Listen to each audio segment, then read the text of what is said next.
Siege X is coming out in a couple months, and you need to know the best attackers to help you in the new update. I previously did a defender version of this video. If you want to check it out, it's in the top right. But let's get started with number 10. Number 10 is going to be Grim. I genuinely think Grim's comeback from when he was originally released has been one of the greatest comebacks of an operator that we've seen so far. For those who don't know, Grim used to be borderline useless. His gadget was somehow even clunkier than it is now. You couldn't bounce him off walls. The ping wasn't very useful, and it didn't last that long. Starting off with his loadout, he has the Commando. This AR is one of my favorites in the game. It does have a pretty low fire rate, but it has very low recoil. It's honestly just a really fun AR. Moving on to the shotgun, he has the French shotgun. I have seen people use this thing and go crazy with it on Grim. I have tried it. I have had my moments with it, but you got to be attacking a very specific way and a certain site to really make this thing worth it. Finally, he has the P229 handgun and the Bailiff. I'm always using the Bailiff. The Commando paired with the Bailiff is just amazing. You're able to get soft hatches, create some lines of sight. You can even play below a little bit with his Grimbees to get some easy kills through the floor. And Grim is actually one of the few attackers that has 3 secondary gadgets. He has impact EMPs, claymores, and hard breach charges. To me, Grim is the perfect flex operator because of his 3 secondary gadgets. If you're pushing CC on Clubhouse, you could use the EMPs to help get wall, and maybe your gadget to help clear rafters. Or if you have a Thatcher, you could bring a Claymore instead for the runouts and the windows. Or if you want to go for con side, you could bring the hard breach charges to get both single con walls. You honestly cannot go wrong with Grim. He is one of the best support operators on attack for sure. But showing off how the gadget works is actually a lot more useful than you might think. It's very common for a defender to play Ebola right here. And if you're attacking Master, the person playing right there can be a bit of a pain. So instead of just shooting the Grimbees right here, if you hit B or your gadget button down in the bottom right, you can see the crosshair changes telling you if it's bouncy or sticky. So if I wanted to get deep into Bolo over there, I could launch the bees and then go in the back corner rather than right here in the doorway. This is just one example of how you can be very flexible with this gadget because you are very vulnerable when you have this thing out. So next time you're playing Grim, don't forget you can switch to make it a little easier to place your canisters. In our number 9 spot, we are gonna have Buck. Buck used to be top 5 for me, but then they took away his hard breach charges. Don't get me wrong, he is still an amazing operator. I think he's just a little weaker than he used to be. Starting off with his gadget, he has the skeleton key. This thing is basically an underbarrel shotgun. It can destroy any soft walls, barricades, anything you need it to. Moving on to his AR, he has the C8. This is one of the best ARs in the game. It has a very high fire rate for an AR and really good damage. Some people think the recoil is a little too much. Some people don't think there's any recoil at all. Personally, I think the recoil is really easy to control, especially if you run the right attachments, but I've ran this thing with a suppressor and I've really had no issues. His other primary is the DMR. I don't know why. I hate this DMR so much. On paper, it's really not that bad. 69 damage, 20 bullets, and very low recoil. Every time I use this, I'm just wondering why I'm not using the C8. So honestly, I would just stick with the AR. And then he also has the basic 9mm pistol. This thing's pretty good. You don't have another option, so I guess you get what you get. And for his secondary gadgets, he has stun grenades or claymores. I'm always running stuns because Buck seems like more of an aggressive kind of attacker. And I do use the claymores every once in a while, but I rarely use them. It just doesn't really fit the way I think Buck has played best. Coming in at our number 8 spot, we got Ying. The only reason I put Ying on here is because her flashes are just straight up overpowered. If you're in the same room when a Candela goes off, you're flashed for like 5 seconds. It's ridiculous. And if you put this LMG in the right player's hands, you might as well just Alt F4 immediately. This LMG is insane. It has an 80 round drum mag, 46 damage, and absolutely no recoil. If you wanted to, you could run the 612. Like I said in the Defender video, I absolutely hate this shotgun. Granted, Legion does have the suppressed version, but this honestly is not much better. You only have one secondary being the Q929. Again, this pistol isn't bad. I never really use it because you have 80 bullets in the LMG. Unless you're using the shotgun, if you're ever at a point where you are using this pistol, you need to question your life choices. I think Ying's secondary gadgets fit her perfectly. You use the hard breach charges for those off reinforcements, kind of like single con. Whenever I'm playing with Ying, I mostly use the hard breach charges for hatches. It's really easy to destroy the hatch and just flash drop every hatch. I wouldn't recommend getting main walls with hard breaches, but if you have to, she does have them. But honestly, smoke grenades aren't really a bad option either. Flashing into sight and smoke planting always works anyway. Something you may not have known about Ying is that you can actually time her candelas. When I pull it out, you see the 3 dots on the candela and the 3 dots on the reticle. That tells me how much it is charged. So if I take one and I just throw it without charging it, it takes longer to deploy. If I charge it twice, it takes a little bit shorter. And then if I fully charge it, it'll go off almost immediately. Honestly, I think people underappreciate the fact that you can roll them as far as you can in time pushes with her Candelas. Number 7 is going to be Twitch. Now, I will admit, this feels like a weird spot to put Twitch, but looking at the rest of our list, I think it'll make sense at the end. Twitch is one of those operators that has slowly gotten better over the course of the last 10 years. Obviously, the F2 has had its nerfs, but the DMR is still really, really good. But before I get too deep into that, moving on to the loadout, we have the F2. The F2 is really weird to me. It got nerfed into the ground forever ago and really hasn't been touched since. And for some reason on the screen, it says single shot, so I can't tell you the fire rate. But regardless, the F2's fire rate is really what carries this weapon. It still does decent damage, but it does have crazy recoil, so it really does drive some players more towards the DMR. But honestly, that is okay because the 417 is one of the best DMRs in the game. It does 69 damage, absolutely no recoil, and it has 20 rounds. Honestly, looking back at it, it's comparable to Buck's DMR, but again, I don't know why. I just hate that weapon so much. I personally do use the 417 more often than not. I have messed with the F2 a little bit. Honestly, the recoil isn't too bad, but it does take some getting used to. And I see why some players don't use it at all. But if you're a psychopath, you do have the French shotgun. I personally would never use this on Twitch. She has 2 of the best primaries in the game. I don't know why you would use a shotgun. You're kind of just shooting yourself in the foot at that point. And for secondary, she has the P9 and the revolver. I can't stand the revolver's recoil, so I use the P9. But both are really viable if you're good at the game. And for secondary gadgets, she has claymores or smoke grenades. It depends where and how I'm attacking, but I do switch between smoke grenades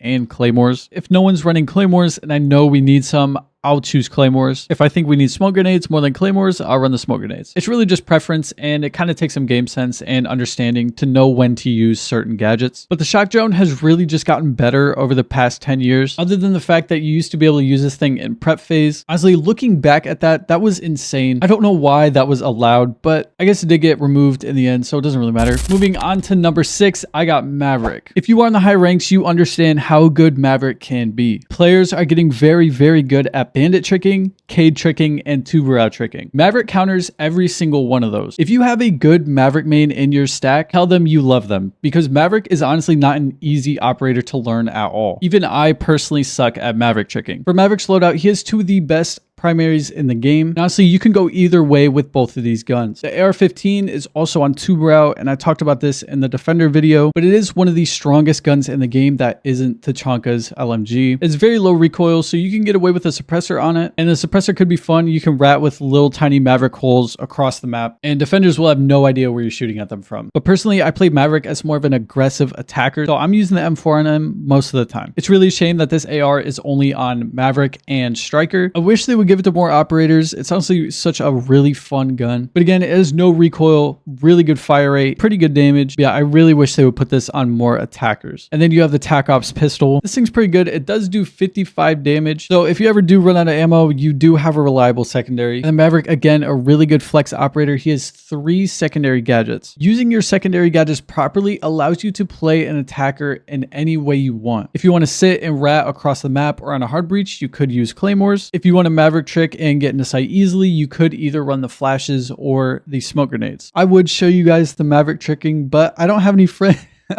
I would show you guys the Maverick tricking, but I don't have any friends to reinforce a wall, so we're kind of stuck in the loadout screen. But like I said at the beginning, if you are in the high ranks, you understand how good Maverick can be, especially in a stack where you combine soft breach or even just a good execute like Capitao or Ying. Maverick can help you get into sight quickly and efficiently. I think number 5 may be more controversial than number 6, but hear me out. Number 5 is going to be Monty. Now, I had to put a shield somewhere on this list. I really didn't anticipate it being number 5, but you really can't argue with Monty's win rate. And as much as I hate to say it, he has picked an incredible amount in Pro League, but similar to Maverick players, if you have a shield player on your team, please tell them thank you. Shields are not easy in this game. I know everyone makes it look easy, so if you have a good Monty main, really don't take them for granted. Obviously, we all know what Monty does. He has the extendable shield. I think this is better than Blitz because you can waste a lot more time sitting in a corner. Because of the shield nerf, you can't really sit in the corner for the entire round anymore, but you can waste some time and wait for an attacker to come help you. And Monty does have the P9 pistol. This thing is pretty good. Absolutely no recoil. But if you want to get crazy, you do have the revolver, which does do almost 80 damage. But like I said about Twitch, the recoil is ridiculous, and I would never personally use this gun. But again, going back to how Monty is a really good support operator, he has 3 secondary gadgets. You can either run the hard breach charges to help get wall or hatches, smoke grenades to help plant or help yourself plant, and impact EMPs to also help get wall. I have used and personally seen all of these used before. Again, it really just depends who is on your team and what you guys plan on doing. But I think Siege players that know game will not argue with this pick. Monty in number 5 is not crazy at all. If you play in a stack of more than 3 people, you'll understand what I'm talking about. Number 4 is going to be Ace. It has blown my mind, but I've actually seen Ace getting hate in my comments recently. It makes no sense to me. Ace is beyond the best hard breacher in the game. You get 3 of Ace's Selmas. Ace is really good at countering bandit tricking. If you throw 2 Selmas for a walk breach on one side and 1 Selma for a crouch or head hole breach on the other, bandit is not going to be able to get both of those, so at least you'll get the wall open partially. Moving on to the AK-12, this is really the best AR in the game. A super high fire rate, really good damage, and your average 30 round mag. But again, if you want to be a freak, you do have the M10. I don't think I've ever seen anyone use this on attack. I think the last time I seen someone use this on attack was year 1 on Favela on Thermite. So again, just stick with the AK. You'll be doing yourself a favor. But you do have the P9 handgun. It's reliable. There's really not much to say about it. Ace's secondary gadgets are really what make him one of the best attackers in the game. Because not only do you have the hard breach ability with his Selmas, you do have breach charges also. I don't use them because I do play in a stack. Normally we have a Ram, Zafia, Buck. I don't really need breach charges. But if you are solo queuing or duo, trio, whatever, no one wants to run vert, that's fine. Ace can do it. But I run the Claymores so I can set on breach and get as many picks as possible before planting. Before we get started with the top 3, if you are enjoying the video so far, please do me a favor, like the video and subscribe down below. Anyway, let's get started with the top 3. Number 3 is going to be Damos. I don't care what anyone says, Damos is 100% a top 3 attacker in the game. He is the second best roam clearer in the game. We'll get to who's the first. But that being said, his loadout is pretty good also. Before Damos came out, I really didn't use this AK all that often. The only other operator it's on is Nomad, and I use the ARX on her too. But after using this AK more often, it's honestly pretty good. The recoil is not that bad, and it feels like such a strong gun. Unless you're Macy J, I wouldn't recommend using the M590 on Damos. Again, shotguns on attack, you're really just limiting yourself, but I have tried it a couple times. It really hasn't gone well. But if you're good with the Vendetta, you could get away with the shotgun. The Vendetta is a really strong secondary. You're forced to use it when you are in Damos's tracking, but I do just want to go over the damage drop off really quickly. You can see here, if you hit a body shot from 0 to 10 meters, it does do 78 damage per shot. That is really good, especially considering the average gunfight in Siege is 9 meters. But after 15 meters, the damage drops off significantly. It goes to about half of what it was. So from 0 to 15 meters, it's 78, and then 15 plus, it goes down to 46 damage. It's even worse if you hit a legs or arm shot. It goes from 58 damage from 0 to 15 meters down to 35. 35 damage will take 4 to 5 bullets to kill anybody in the game. And if you hit a body shot, it is 3 to 4 bullets from 15 plus. So it is better than the shotgun at range. So if you do want to pair these two, you totally could. And the recoil isn't that bad. It is very jumpy, but it doesn't kick a lot, if that makes sense. But overall, Damos is a really good attacker, really good roam clear with a reliable loadout. Number 2 is going to be Dokabe. Dokabe is a classic attacker at this point with an insane loadout. This and the 417 are 2 of the best DMRs in the game. Mark 14 is really consistent, 60 damage, low recoil, but the Boss G is what a lot of people have been using recently. But I'm going to tell you to stop using this thing because it just got nerfed. So I would recommend using the DMR over the Boss G. Moving on to the secondary weapons, you have 3 different secondary gadgets. You have the SMG-12. I really suck with this thing. I don't know why. I can control the recoil, but if someone catches me off guard,